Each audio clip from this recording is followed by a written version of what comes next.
Hello everybody, my name is Nobody, and I will be casting, this will be a 7-way free-for-all on Socotra, and this is going to be sudden death. So, let's introduce the players. If you don't know what sudden death is, by the way, what it is you start with a single town center, you cannot build another town center at any point during the game, and if you lose your single town center, then that means you lose the game. So basically your town center is your king, if your king was in regicide. Starting on the top right, we have Burst. He is playing as the Persians, and these were pick civs. Oh, by the way, let me know if you hear the game sounds now. In purple, we have Jack the Ripper playing as the Burmese. In teal, we have Yoki playing as the Burmese. We have... I'm just gonna call him Blue, as the Japanese. Ferocious playing as the Burmese. So 3 Burmese players so far. Gazna is playing as the Huns, our stream favorite.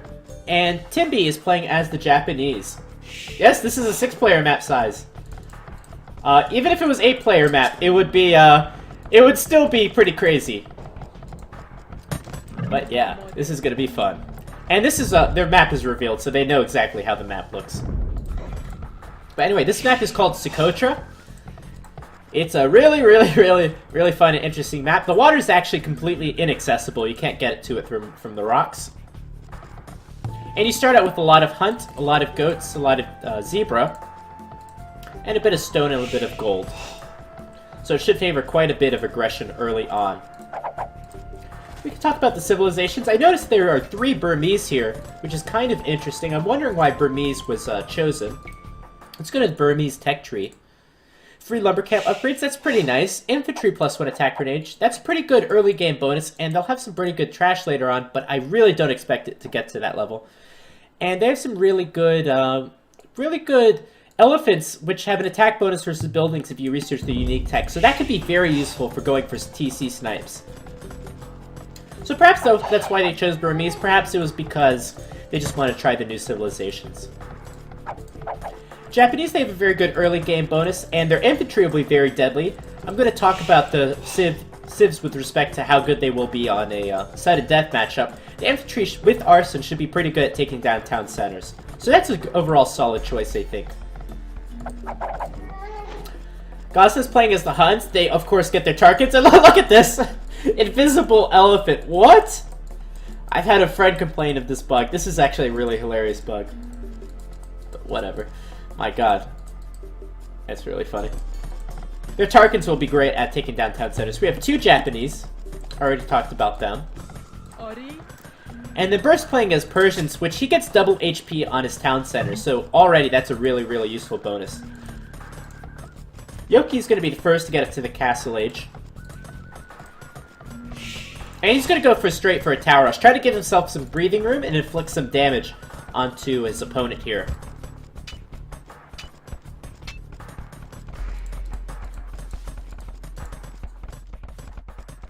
Blue is the laser. Okay, good. That means sound settings are working. That's good. So here's the first tower. It's going to be a deadly tower. It's going to take Blue off of his lumber camp and his mill. Luckily, he is Japanese. Hopefully, he can afford a new one. And there you go. 2 counter towers from Blue. This one's just in range of this tower, so we could see a few villagers going down. A few other players are going up to the next stage. Timby is now in the feudal age. And no villagers down so far for Blue, but the tower's still not up. There goes down the first villager. This guy's very weak. Oh, this is so smart by Blue. Look at this. He's trying to distract the arrow fire by running back and forth. He's just got it. He's got the timing completely off though. He's running into every arrow. And down it goes. That was a smart idea, though. And Blue won't be able to defend for now. He's taken a few losses. He's lost a villager and a scout. But he's going to continue with his tower rush, and he's also taking stone. So he's going to try to get some payback. He's a little bit too close to the tower in the town center, though. And he's going to lose another villager. That definitely didn't work out the way he thought it was going to be. All the other players playing pretty peacefully, surprisingly. Gosna is now in the feudal age. And what is this? He's building a tower to defend his town center, of course. Why didn't I think of that? Blue's gonna work his way around to the sides. He couldn't really do too much. Teal has access to stone, gold, wood. Doesn't have any farms in this area either. So these guys, they're gonna be content with destroying each other for the time being. Look at this, Red is building some militia. He's prepared. He's even building some watchtowers to help defend his town center. From previous experience, it would be super smart for players to actually stonewall their town centers in. Almost basically completely. So we have seen so many times in Sudden Death, a player just completely dominate the matchup and look like he's gonna win, and just somebody comes in from behind and does a sneaky town center snipe. Douche! You wanna see somebody douche on Sudden Death, yeah. Good luck.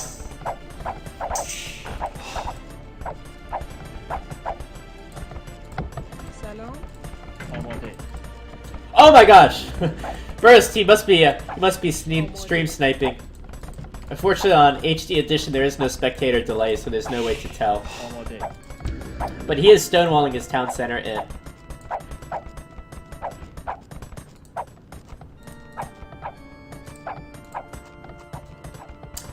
It's funny, Purple has some militia also to help defend himself.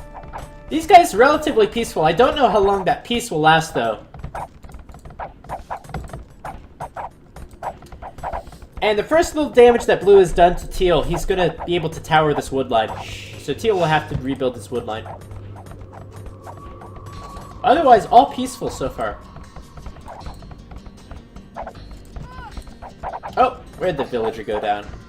I heard someone die.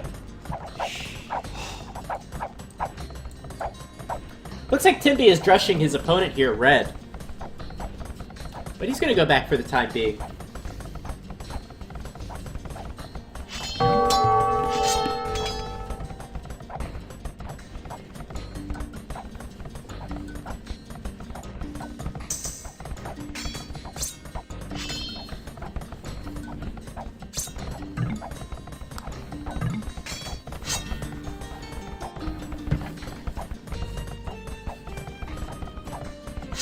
Red has upgraded men-at-arms, he's now getting his tower up. He won't be able to defend this, and Yellow's gonna pay for his aggression. Red is coming back with a vengeance. He's gonna put a tower right onto Yellow's woodline and take down all of these militias. 4 men-at-arms still with full health remaining. They're gonna start battering down these houses. Looks like things have stabilized on this right side. I'll tell you what, Gosna's in Castle Age though. He's playing as the Huns. He's not taking any stone, though. I'm a little surprised. Not for that castle in Tarkins. But he's just keeping to himself, which is what you want to do in a free-for-all. Let's see what these men-at-arms can do, though. The men-at-arms, they're going to move their way to the bottom side of Timby's base, hopefully. No, they're just going to stand guard. Okay, here they go. They're going to batter down the lumber camp, of course. That's what men-at-arms are for.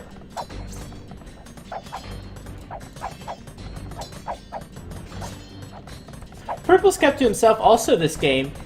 He's building a few watchtowers. Timby's now in the Castle Age. So perhaps he's going to strike back at Burst. Burst is still stuck in the Feudal Age, and just 1 or 2 knights can clean up these men-at-arms. Oh my gosh! Where is Burst going? Timby going. He's going to drop a castle! Now one thing, this castle actually doesn't protect the town center too well. So it is a little bit of a risky castle. But it is on a hill, which is what I like very much. And Gosna, boy is he in trouble. He's been in Castle Age, he's gonna pay for being too passive. And Ill's just gonna drop castle on his face. You have to wonder, what has Gosna done to deserve this castle? Red has been agitating Yellow this whole time, and he doesn't get anything for it. Here's a knight out from Timby. There you go, Gosna's in some trouble. Here comes a few militia from Jack the Ripper. I wonder why even bother. All you're doing is making your opponent angry. And here's the watchtower to defend the castle. Wow. Never seen that before. The unit for the Burmese, what is that? I'm curious. For the Burmese is going to be the Rimbai, which can get an attack bonus versus buildings, so that could be a very, very strong unit.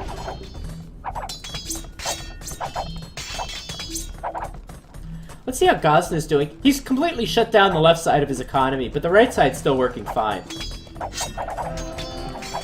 And boy, is it going to be a while before this militia takes down this castle, 1 HP at a time. Oh, it's not going to happen. This lady's going to put a stop to it. Why is no one building siege workshops? That is a good question. Second castle from Timby. This is going to be the one. This is going to be the one that hurts Burst, who's currently the top score leader in this game. Burmese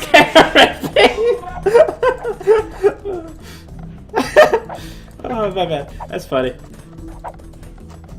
Yeah, right. I have the tendency to slur my words sometimes, and it's not because I drink.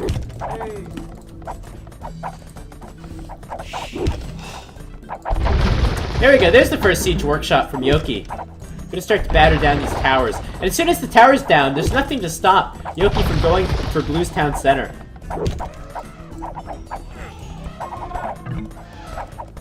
And Burst is finishing up. We could see a Petard rush.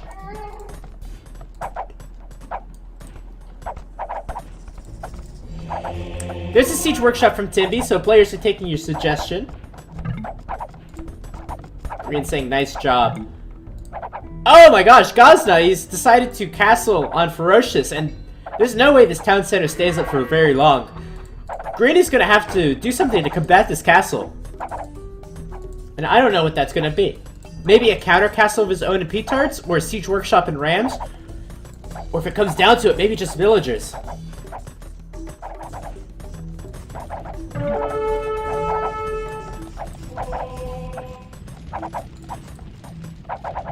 Red is surviving for now, so is Orange. Orange is actually Gazna is actually the score leader, which is kind of curious.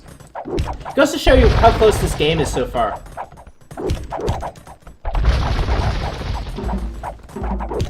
And there we go, there's the Urimbai. 18 attack, but very, very low accuracy, so definitely not very good at range. When units close the distance, super strong unit though. Jack the Ripper is now up to the next stage. Let's keep an eye out for what they can do. Remember, players can't boom in this match, so you should go for straight military as soon as you hit the castle age. And these Mingos are getting dangerously close to Blue's town center. This guy couldn't hit anything if his life depended on it.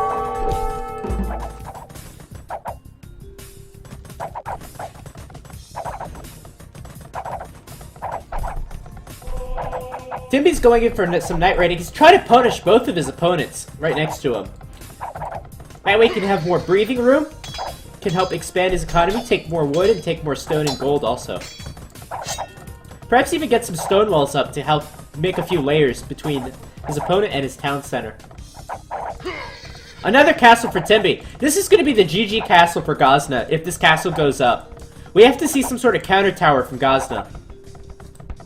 And it doesn't look like that's going to happen. Blue now has some mangonels to defend each other.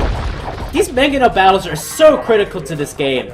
Whoever wins the mangonel battle is basically going to be able to have free reign on their opponent's town center. And I don't think this castle completely protects... Maybe it does with Vodkanero, the town center. Either way, Teal's in a lot of trouble.